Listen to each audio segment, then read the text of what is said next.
man, are we in a currency war today? Another thing that Jim said was that, the avalanche is all it needs that last snowflake.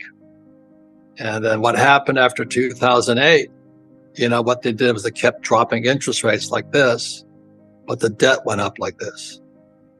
And then we had crypto invented in between that time. And the last snowflake hit, he was called Sam Bankman-Fried or something, FTX and FTT and all this. So we're going to do, what do you see in 2023? I want to warn people on something is, when I was a kid, we always said, don't trust anybody over 30. In this environment, I don't trust anybody under 30. And the reason for that is all they've known is a rising market. And as you get old enough, markets go up and markets come down. And my concern is, I'm not saying it's Jim's opinion, but I think we're hitting for the roughest markets we've ever had, because Ben Bernanke, the Nobel Peace Prize winner, or Nobel Economics Prize, he raises interest rates, the biggest bubble in world history. And when that air comes out, we're in serious trouble. So this is one more way of saying that under 30 people, all they know is don't fight the Fed, buy the dip, real estate always goes up and all this stuff. I think those days, as they say in Hawaii, are aloha. I think we're going into a very rough economy. Global recessions where everybody's declining are rare, and that's what's happening. And that's what we had in 2008. So the U.S. is heading for one. Japan's in a recession. Europe's in a recession. China's in a recession. India's, having some tough times. And a lot of this is dollar related. All the other countries, I mentioned Switzerland, India, China, Japan have all seen their U.S. dollar reserves go down. And everyone's like, oh, they hate the dollar. They're dumping the dollar. No, it's the opposite. They don't have enough dollars. So they're selling treasuries to get dollars to bail out their own banks because there's a dollar shortage. So the fact that you see those dollar reserves coming down does not mean that they hate the dollar. It means that they need dollars, that they're short of dollars, and they're so desperate that they are selling treasury securities to get dollars to bail out their own banking systems. If you're under 50, you've never seen some of the bear markets, something like the Great Depression or even 1987, the stock market dropped. 1987. It wasn't 22% in a week or a month or a year. It was one day. So if you're younger than a certain age, and it's way over 30, you've never seen anything like that. I've seen some of it. And one footnote I would drop is that you said people haven't seen these kind of market crashes. Well, not the Great Depression, that's for sure. But they have seen market crashes, but they've also seen it come back every single time.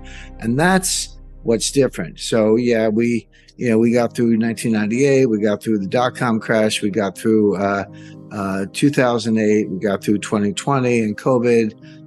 There's actually a good size market drawdown in 2018 between October 1st, 2018 and Christmas Eve, what I call the Christmas Eve massacre. Stock markets dropped 20% in under 3 months when the Fed kept raising interest rates, even though the economy was weakening. So they have seen those, but every single time it came back. Even in COVID, March, April 2020, the stock market went down 30%. It did. I mean, just almost straight down.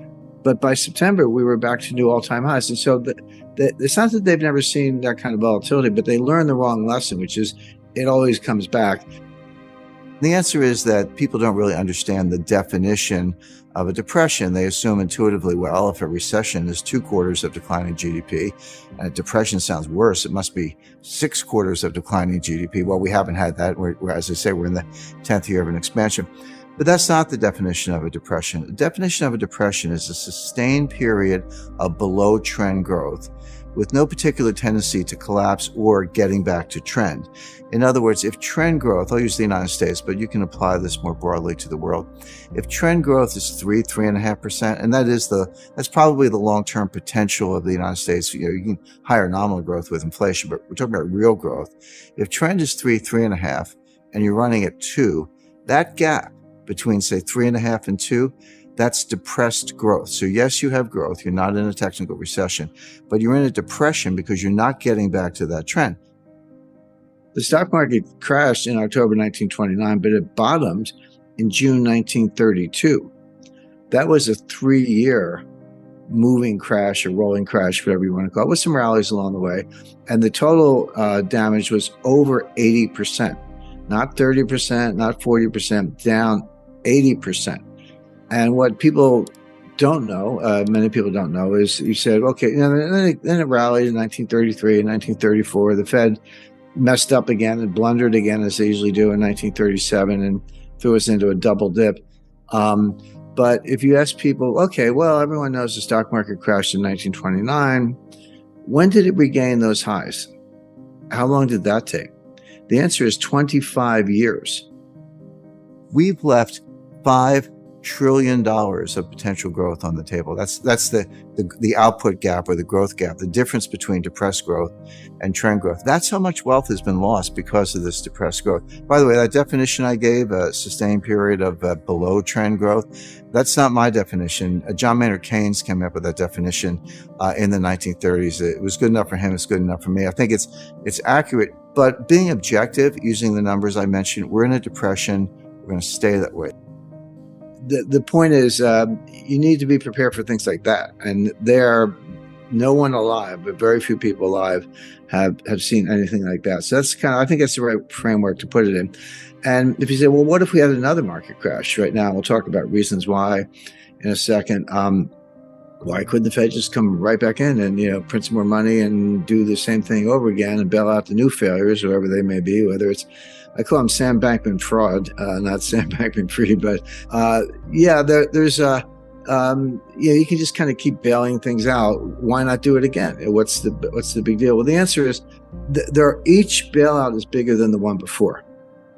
And this is the thing that the markets and investors are not ready for. Inflation is going to come down fast. There's even some danger of deflation and a major U.S. recession in 2023. And no one's ready for that. I mean, people talk about recession, but it's going to be worse than they think. $9 trillion of QE didn't do any good. I mean, how does the Fed do QE? They buy bonds from banks, give the money to the banks, and the banks give it back to the Fed as excess reserves. What does that do for the economy? Nothing. Zero rates, again, it doesn't work. They don't have the tools.